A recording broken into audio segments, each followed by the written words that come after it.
First of all, Sandy, thank you for joining our program. What is exactly social business? Could you please explain about this? And is it different than the social media, the normal social media we use? Great question. So a social business is a business who uses social tools and techniques. So it could be Facebook, it could be Twitter, it could be things like IBM Connections to become more engaging. So that means a two-way dialogue like we're going to have today. More transparent, so that means information flows, from customers, from universities, it flows from everywhere, not just one place. And to become more nimble, so speed, speed is the name of the game today.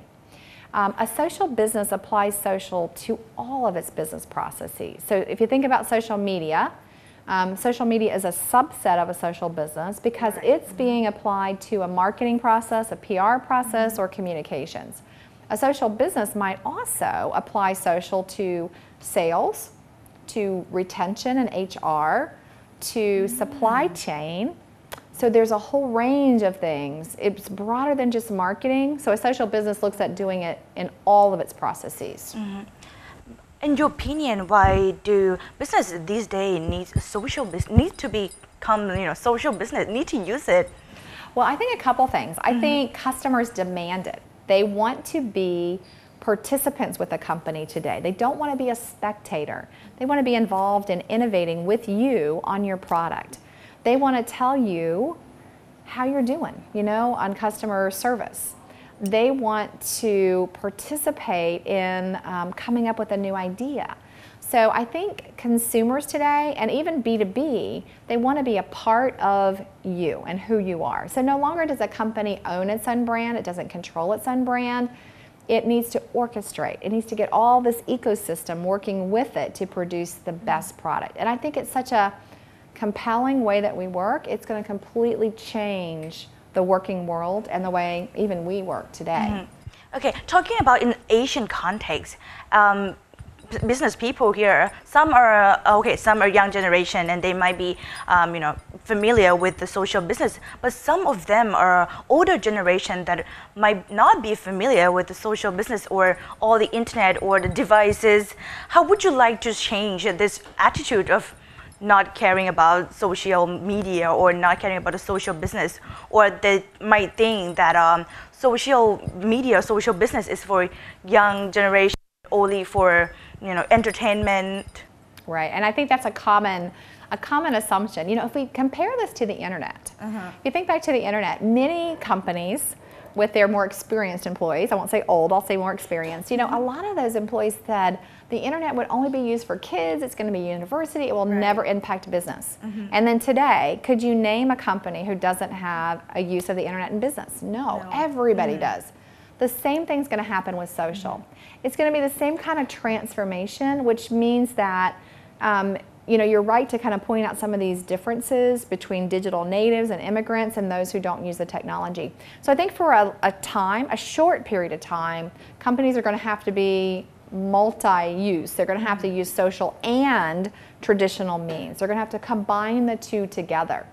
However, if you look at the number of people using social networks today, it's huge. It's very huge. No company can ignore that. There isn't a company who can ignore that. And in fact, if you look at Asia, there are a lot of companies today who are already becoming social businesses. Asian Paints, based in India. There's a great Indonesian restaurant, I can't say its name, but it's a great Indonesian restaurant who's using it, the Australian Open. And then there are a lot of companies who are using it, but they want to remain nameless today. In about a year, they'll become a reference. And why is that? They believe it's a competitive advantage. And these are established conservative Asian companies. A great Asian airline using it today already. Two great consumer electronic companies based in Asia already using it today. Banks, many banks in this area already using it today. And so I think what you're going to see is that these companies, because they consider it a competitive advantage, they're going to have their coming out party in a year. And if you are a company that hasn't started, you're going to be left behind. Ah, I see. Okay, talking about IBM, the social business collaboration solution, what are the solutions and who are the main targeted group companies? So I think one of the first solutions that I think companies here in Asia will be very interested in is we have something called a smart cloud. And in that smart cloud, you can get access to a lot of these social business services. So you can get access to building a community, to microblogging, and in fact have that Facebook, Twitter, YouTube experience all in one, on steroids, secure, and on IBM Smart Cloud. Very reasonably priced as well. Another solution that we have is an on-premises solution, so meaning it's not a cloud-based solution, but you have it on your location. And that's called IBM Connections. And again, that's the same kind of social environment in that secure area, but you have it and you have it in your own premises. We also have what I think are very compelling web experiences and intranet experience solutions too. And which kind of business would you think that would be best for the social business for IBM, IBM social I would say solutions? A smart cloud. I would consider if you're a small business and you're going to be growing up, like some of our customers like Russell Convenience Stores, this Indonesian restaurant, I think a smart cloud solution enables you to experiment, get started, have your small business appear large, take advantage of all that great data that's out there and mine it to really understand the trends. I think the smart cloud is a great place to start. If you're a larger company, a bank, a government, I think the IBM Connections is a great place to start because it's on premises, it's still secure, gives you a little bit more control, you can customize it, add gaming to it. There's so many cool things you can do. Mobile is always there. In fact, 68% of social networkers do so on a mobile device, like your iPad or iPhone. So you have to have mobile in there, and that's how I would advise Asian companies to start. A large number of Thai businesses are SMEs, but using social business is it expensive? It's not. In fact, it's very reasonably priced on our smart cloud, so you can access it and pay by use.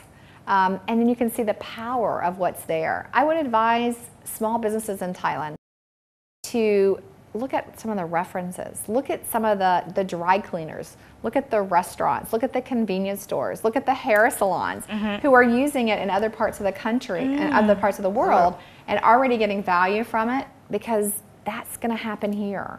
And you're probably a year away, and those companies who jump on it now are going to be those leaders. Okay, what about the online security system of IBM? Do you think, you said it's secure, how is it secure? Like how can we trust the system? Well, I think one thing that makes it very secure is IBM is an enterprise software company, and so security is our middle name. We have security systems, and we use that best-of-breed security in protection. So for instance, if you want to have a private community, let's say it was internal and it was talking about salary, you definitely wouldn't want that to leak out. You've got security to protect that private community. You can't get broken into. I think things like that are really important when you move social into business versus just social media. Those elements of security make a big difference.